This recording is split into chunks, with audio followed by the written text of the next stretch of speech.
Comenzamos hoy a trabajar con los libros de caballería.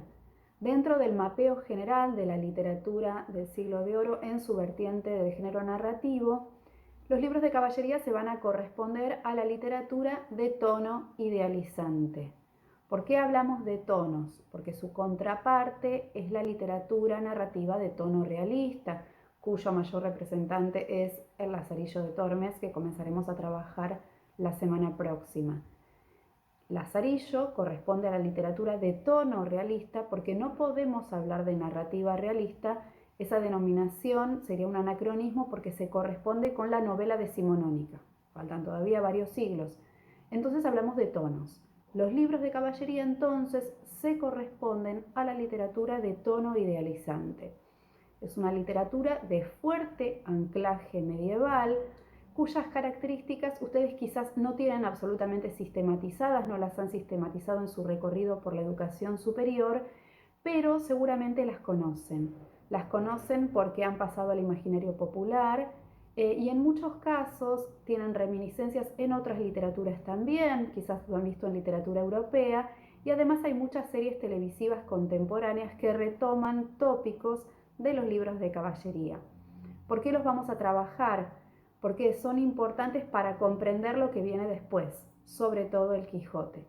Los libros de caballería, acá tengo mi Amadís, tienen una extensión bastante considerable, por eso vamos a trabajar solo algunos capítulos, vamos a trabajar algunos fragmentos de Amadís, ustedes van a tener una selección.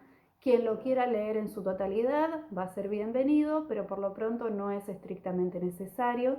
Y a partir de acá entonces comenzamos a trabajar con las características de este subgénero narrativo.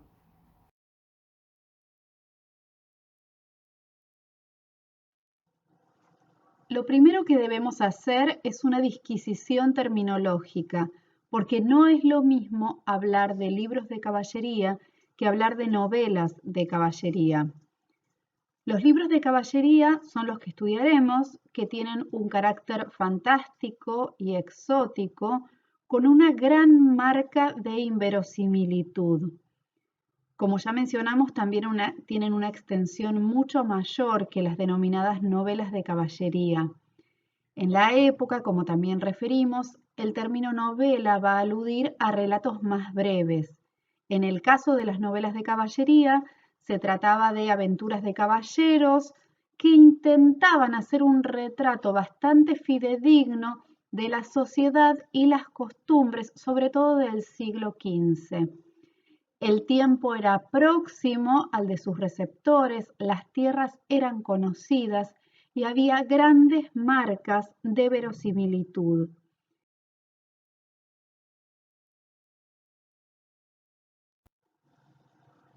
Llegamos entonces a los libros de caballería. El primer rasgo que vamos a mencionar de este subgénero narrativo es la temporalidad, que va a ser remota y fabulosa. Siempre va a ser en una época lejana e indefinida. La geografía va a ser fantástica y si bien se toman algunas denominaciones, algunos topónimos que efectivamente existían para los receptores, van a ser absolutamente desconocidos. Se va a recrear una autoría vaga o va a tener una autoría vaga en efecto, que va a ser la que va a retomar Cervantes en la escritura del Quijote, y va a haber una preeminencia de la acción por sobre los personajes. Es decir, no va a haber un gran desarrollo de cada uno de los personajes, sino que son arquetípicos, están tipificados con características estandarizadas, pero lo que va a cobrar un verdadero protagonismo es la acción narrativa. El primero de los personajes arquetípicos que vamos a mencionar es el héroe. El héroe va a estar dado por un nacimiento absolutamente extraordinario, que en muchos casos va a dar lugar a su nombre. Va a llevar a cabo una serie de proezas que le van a dar fama y va a aparecer la búsqueda de fama como tópico, y estas proezas lo van a llevar a merecer su título. Es decir, si bien la nobleza va a estar dada por el linaje, va a haber un merecimiento de esa condición. Se va a caracterizar por la protección de los desfavorecidos y su oficio va a tener un triple anclaje: la defensa de la fe, de su señor, con claras reminiscencias en el vasallaje, y de la justicia. Siempre va a luchar por el amor de una dama. Esta dama en todos los casos va a estar absolutamente idealizada y también en muchos casos la relación comienza clandestinamente. Puede iniciarse como un amor ilegítimo, pero va a terminar con el marco legal que le van a dar las bodas. Y van a aparecer una serie de seres fabulosos, en algunos casos oponentes al héroe, como gigantes, como hechiceros, o también vamos a encontrar una serie de ayudantes del héroe. También va a haber magos, en este caso, que con características fantásticas van a colaborar en su misión y en su proceder.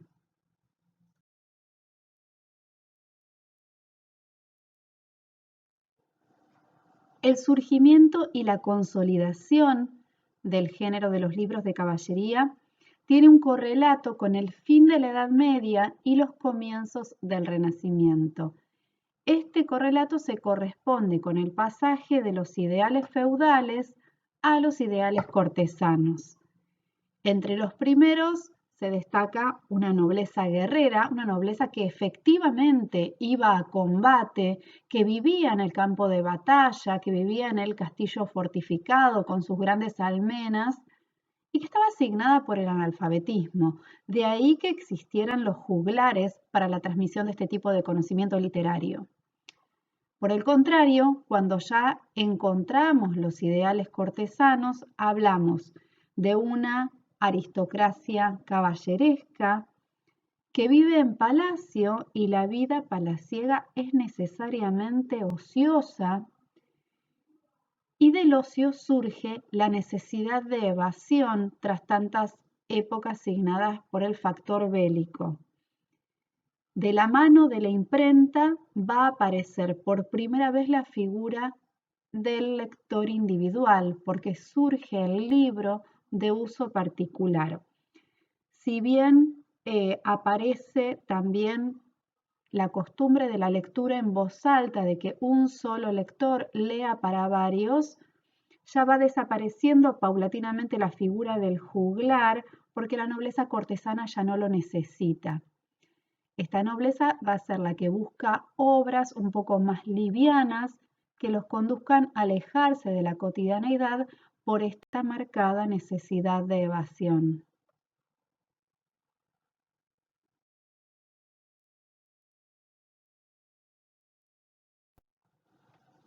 El antecedente directo de los libros de caballería eran los llamados romans courtois, que eran un género literario nacido en Francia en el siglo XII. A veces se lo refiere como novela cortesana. Sin embargo, eran obras en verso que surgen como contrapartida de los cantares de gesta, donde se abordaban algunos temas históricos, pero con muy poco rigor científico. Y acá se abre juego a un debate disciplinar que va a continuar en el Siglo de Oro, que es hasta dónde llegan los límites de la historia y comienzan los de la poesía en particular o los de la literatura en general. Se refiere como poesía porque se retoma la denominación aristotélica. Aparece con los romans courtois una nueva conciencia de autor porque empiezan a figurar nombres de autores. Eran obras claramente destinadas a la aristocracia cortesana y, al igual que en los cantares de gesta, va a aparecer una descripción del héroe muy minuciosa y de sus acciones también. Pero en este caso también va a haber una descripción de las costumbres cortesanas. Lo interesante es que por primera vez aparece el rol femenino con una marcada preponderancia.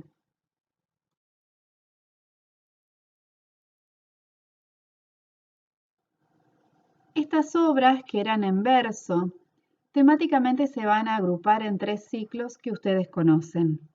El primero de los ciclos temáticos era el ciclo de las cruzadas, estas misiones con un gran factor cristiano.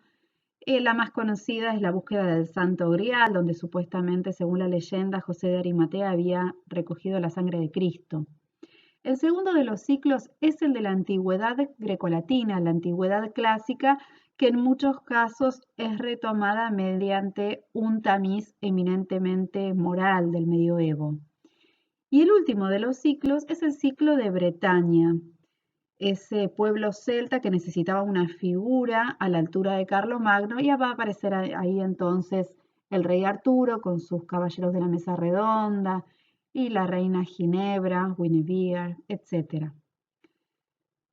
Es importante que en este periodo, con los Romains Courtois, aparece por primera vez la figura de autor, que va a ser Pétion de Troyes. Es un autor francés del siglo XII, se cree que nació alrededor del año 1130 y murió en 1183. Se cree que fue el primer novelista de Francia porque sus obras se consideran el origen de los libros de caballería por este componente narrativo. En este componente narrativo va a reunir la influencia de los tres ciclos anteriores y de hecho es el autor de Lancelot. En España, este tipo de textos van a aparecer cuando en Francia ya están en franca decadencia. La adaptación siempre va a ser muy paulatina porque la España medieval evidentemente estuvo signada por esta austeridad, por el catolicismo, que van a anular o al menos atenuar algunas características distintivas de estas obras en Francia, como lo eran el erotismo.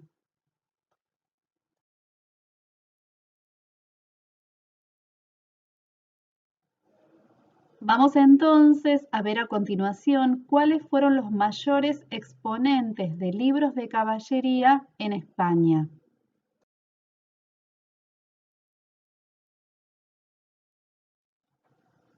La primera de estas obras que vamos a mencionar lleva por título Historia del Caballero de Dios que había por nombre Cifar. El título de por sí es sumamente interesante y enriquecedor para analizar.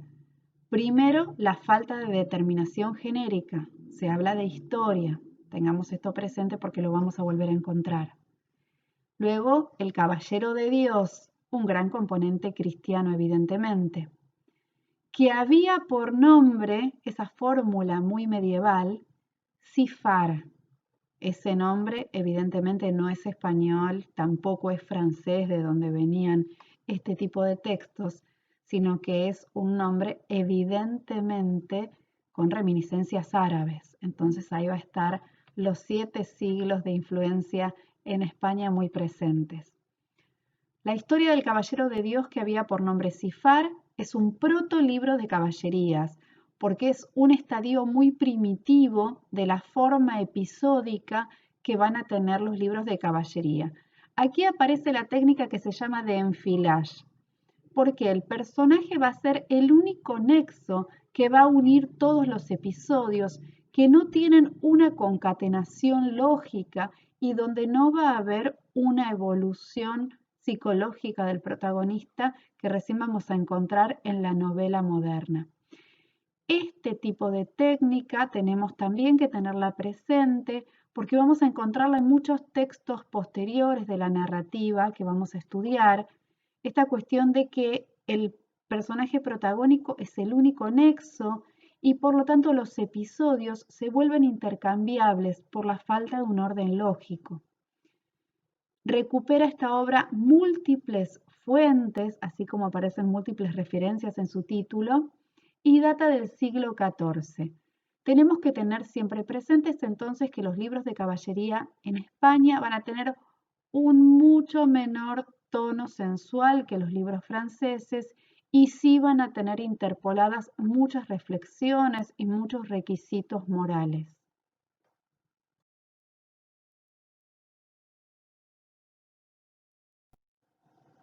El segundo exponente de los libros de caballería en España que vamos a referir es Tirant lo Blanc o Tirante el Blanco en su traducción al castellano, porque no debemos perder de vista que en España no solo hay obras en idioma español. Esta obra originalmente fue escrita en catalán, dataría del año 1460 y su autor es valenciano, Joanot Martorell. Aparece en castellano recién en 1511.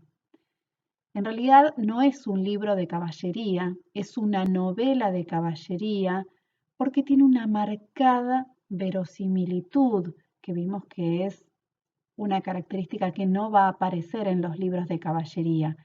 Sin embargo, recupera de los libros de caballería ciertas características esenciales como el heroísmo y el amor, y en realidad es un texto distintivo de la narrativa española, por eso también lo recuperamos aquí. Mario Vargas Llosa la va a llamar la novela total, porque tiene componentes narrativos de todo tipo. Vamos a escuchar a continuación cómo lo explica este autor.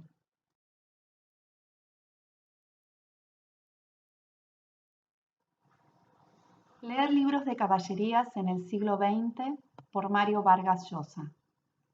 Era yo un joven estudiante de letras allá por 1953 o 1954 y mi profesor de literatura española despachó con unas cuantas frases ignominiosas que descubrí después se había prestado de don Marcelino Menéndez Pelayo, todo un género narrativo, la literatura de caballerías. Lo acusó de profuso, confuso, irreverente y por momentos hasta obsceno, y nos anunció que pasaríamos sobre él como sobre ascuas en busca de libros más valiosos. Mi espíritu de contradicción me precipitó a la biblioteca a comprobar por mí mismo si aquellas novelas eran tan horribles como mi profesor las pintaba, y para mi buena estrella, la casualidad, disfrazada de bibliotecaria, puso en mis manos el Tirant Blanc en la admirable edición crítica de 1947 de Martí de Riquer. La lectura de ese libro es uno de los recuerdos más fulgurantes de mis años universitarios, una de las mejores cosas que me han pasado como lector y escribidor de novelas. Pocos libros me han divertido y excitado más, y en pocos he aprendido tanto sobre la ambición, las artes y las trampas con que están fraguadas las ficciones. Por eso, una vez que debo responder sobre mis modelos, esos libros que todo escritor secretamente sueña emular, nunca he dejado de citar, junto con novelas como La Guerra y la Paz, Madame Bovary, Esplendor y Miseria de Cortesanas, Moby Dick o Luz de Agosto, esa formidable creación del ingenio y pasión literarias que, para gloria del género narrativo y orgullo de la lengua en que fue escrita, cumple este año, tan lozana y pujante como el día que se publicó, sus primeros 500 años de edad.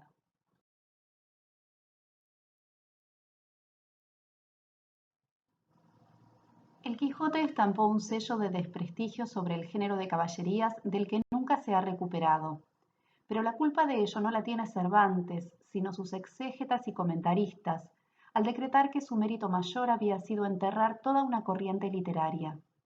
Cuando apareció el Quijote, la literatura de caballerías, ya en decadencia, se había vuelto estereotipada, monótona y perdido audiencia.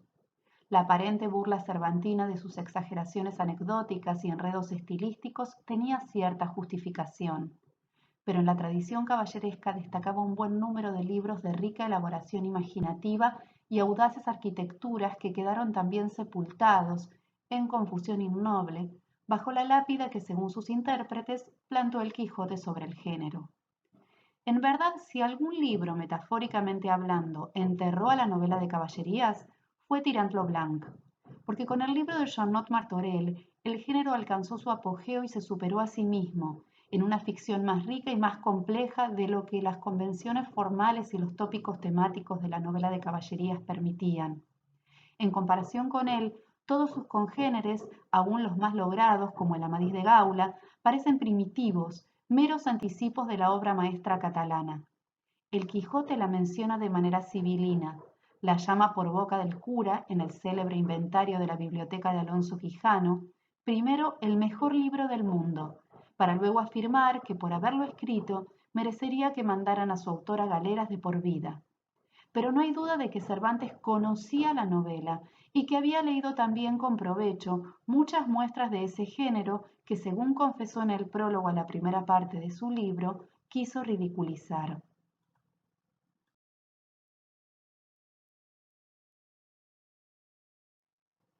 El entusiasmo que me produjo el Tirant lo Blanc me volvió durante buena parte de mi juventud un lector empedernido de obras de caballerías. No me quemaron el seso como al Quijote, pero sí me depararon como a él ilusión y placer a raudales, con algunos bostezos, es verdad. No era fácil encontrarlas. De la mayoría de ellas no había ediciones asequibles. Cuando las había, eran libros espantosos, de letra microscópica, como los de la Biblioteca de Autores Españoles, o de papel transparente, como el tomo respectivo de Aguilar, que amenazaban con dejar ciego al heroico lector. Había que ir en busca de ellas a las bibliotecas. El helado caserón de la Biblioteca Nacional de Madrid tenía una magnífica colección y, resfríos aparte, pasé muchas tardes laberínticas de amadises, esplandianes, palmerines y demás caballeros andantes. Para mi asombro, por algunas intemperancias textuales, o vaya usted a saber por qué, ciertos libros de caballerías, como el Lancelot, habían sido confinados por la puntillosa censura del momento, hablo de 1958 y 1959, en el llamado infierno de la biblioteca. Para poder leerlos, había que recabar una autorización eclesiástica. De esas lecturas saqué dos conclusiones. La primera, que una gran injusticia recaía sobre un género literario de gran fuerza de invención y originalidad, que produjo no solo una literatura de consumo para los apetitos convencionales de un público hambriento de acción, amores impolutos y sucesos maravillosos, sino auténticas obras de creación, que sentaron las bases de una narrativa de la que son deudoras cosas disímiles como la novela romántica, el folletín de aventuras decimonónico y hasta los westerns cinematográficos. La segunda conclusión es que, contrariamente a sus pretensiones y a los sermones de algunos catedráticos, Cervantes no mató la novela de caballerías, sino le rindió un soberbio homenaje, aprovechando lo mejor que había en ella y adaptando a su tiempo, de la única manera en que era posible, mediante una perspectiva irónica, su mitología, sus ritos, sus personajes, sus valores.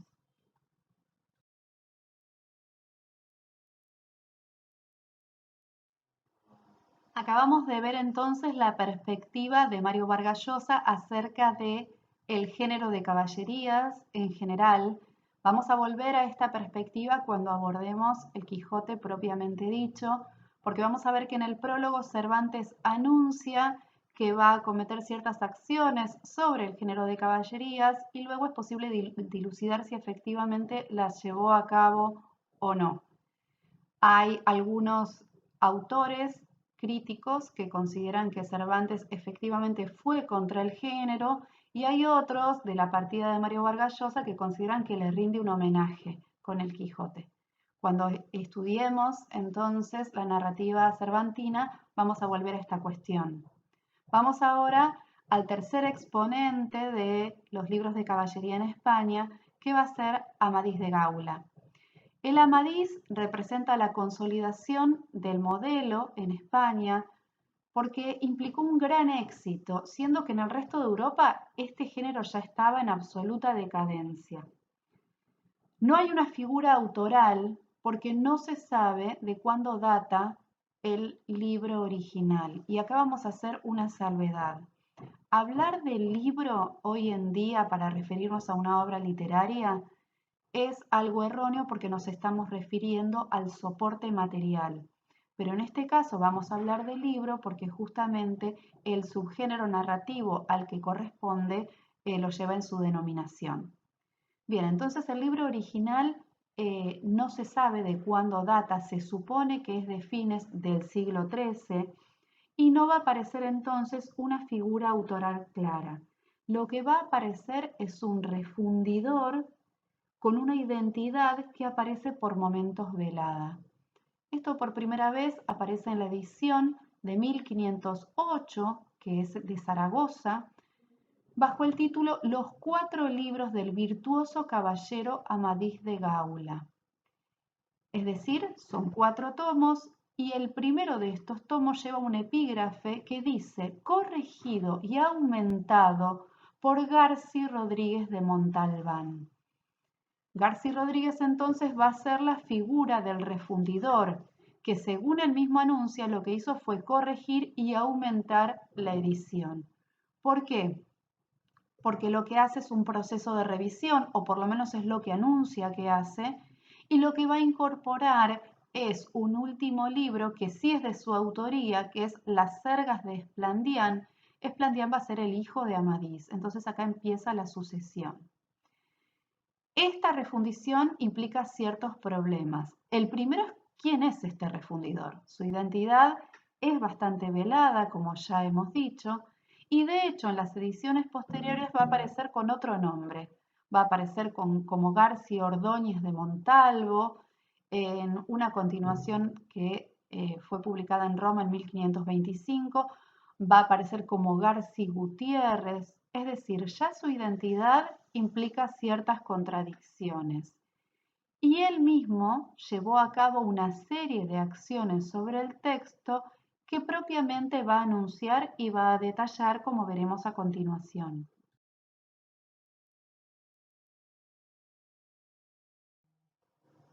Cuando inicia el texto dice: aquí comienza el primer libro del esforzado caballero Amadís, hijo del rey Perión de Gaula y de la reina Elisena, el cual fue corregido y enmendado por el honrado y virtuoso caballero Garci Rodríguez de Montalvo, regidor de la villa de Medina del Campo, y corrigióle de los antiguos originales que estaban corruptos y mal compuestos, en antiguo estilo, por falta de los diferentes y malos escritores, quitando muchas palabras superfluas y poniendo otras de más pulido y elegante estilo, tocantes a la caballería y actos de ella. Es decir, Garci Rodríguez de Montalvo va a proclamar que va a corregir el texto, que el texto fue tamizado por su corrección, que aparentemente tenía una construcción colectiva y esto implicaba estilos distintos, y lo que él hizo fue una revisión estilística. También vamos a encontrar que en el texto, además, hay muchos comentarios de índole cristiana y moral, que ahí va a aparecer también la palabra de este revisor.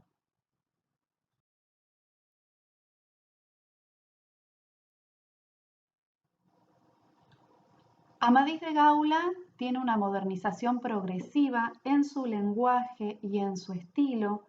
Vamos a advertir que Garci Rodríguez de Montalvo tiene una intervención creciente en el texto. Estas correcciones, estas enmiendas son bastante evidentes, mucho más en los últimos capítulos que en los primeros. Los últimos además se hacen mucho más fluidos en la lectura, no aparece tanta trabazón interna, si bien la lectura es compleja, sobre todo sintácticamente porque tiene largos periodos.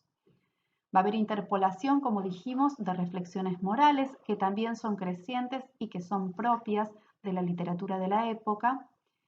Y esta figura pseudoautoral lo que hace es modificar el desenlace del libro cuarto y va a añadir otro, que es Las Sergas de Esplandián, donde aquí sí propiamente se vuelve autor. Las Sergas de Esplandián, sergas es sinónimo medieval de hazaña o de proeza. Las Sergas de Esplandián, como les decía, es el libro de caballerías más conocido, más leído en España aún hoy en día. Tiene numerosas reediciones, que son 30 entre 1508 y 1587. Esto es muchísimo para la época. Y enseguida va a comenzar a publicarse con Amadís, como toda una serie cerrada. Hay múltiples sucesiones de otros autores, ya leerán ustedes en el estudio preliminar que aparecen los nietos de Amadís, los bisnietos de Amadís, los primos lejanos, y esto va generando otras series de libros de caballerías. Y tuvo tal éxito el libro de caballerías en general y Amadís de Gaula y las Sergas de Esplandián en particular, que lo vinculan de un modo específico con América. ¿Por qué es esta cuestión? Porque se prohibieron los libros de caballería en los viajeros que iban hacia América, porque se creía que los predisponían de cierto modo particular y hasta irreverente en su búsqueda. Pero además vamos a ver, y ustedes lo estudiarán cuando aborden sobre todo literatura latinoamericana, que estos viajeros lo que hicieron fue trasladar parte del imaginario de los libros de caballería a América.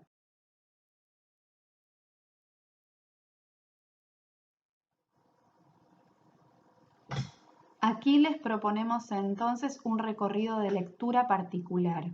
En principio que comiencen por el prólogo que escribe García Rodríguez Montalvo, este refundidor, que no es extenso, pero sí es bastante duro en su sintaxis. Tiene largos periodos con giros medievales que quizá complejizan un poco la lectura, pero tienen que focalizar en 4 cuestiones centrales. El rol que asume como refundidor, las vinculaciones que efectúa entre historia y literatura, que son 2 disciplinas que tienen fronteras muy lábiles en la época, las figuras históricas que menciona y que invoca, y los aspectos morales a los que refiere. Luego les proponemos que lean la selección de capítulos de Amadís de Gaula y finalmente que recorran el estudio preliminar y la bibliografía crítica.